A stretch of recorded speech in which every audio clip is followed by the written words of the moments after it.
un homme a été appréhendé par la police britannique dans la nuit du 16 septembre 2023, alors qu'il tentait d'infiltrer les écuries royales du palais de Buckingham. L'incident, qui s'est produit en pleine nuit, n'a heureusement pas mené à une intrusion dans le palais lui-même.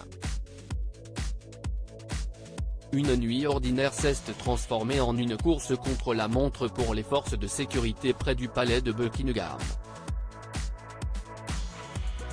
Aux premières heures du 16 septembre 2023, un individu a été pris sur le fait alors qu'il cherchait à infiltrer le Royal Mews, l'enceinte où sont situées les écuries royales du palais, en marge de Buckingham Palace.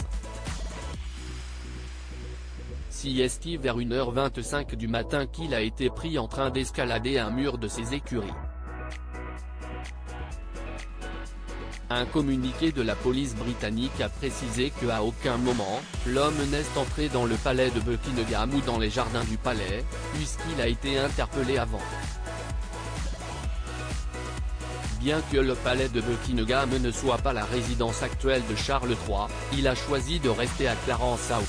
L'incident rappelle que les mesures de sécurité entourant la famille royale sont indispensables.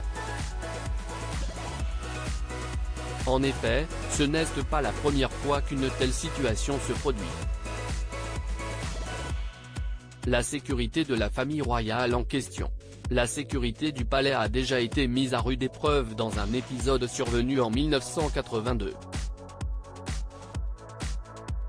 Michael Fagan, un citoyen britannique au chômage, avait réussi à déjouer le dispositif de sécurité pour arriver jusqu'à la chambre d'Elisabeth II.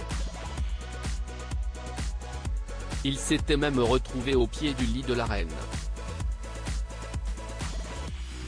À l'époque, l'homme avait raconté « J'ai tiré le rideau et elle a dit qu'est-ce ce que vous faites ici ?» Le sergent d'armes d'Elisabeth II, Paul Waybrave, était finalement intervenu pour chasser Michael Fagan. Heureusement, depuis cet incident traumatisant pour la reine, la sécurité a été renforcée autour de la famille royale.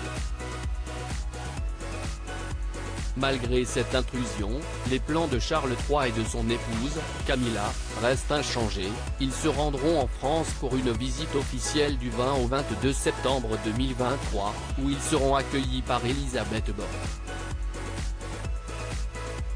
Ils participeront ensuite à une cérémonie d'accueil à l'Arc de Triomphe, en compagnie de Brigitte et Emmanuel Macron. Nul doute que, pour cet événement, la sécurité autour du roi sera inflexible.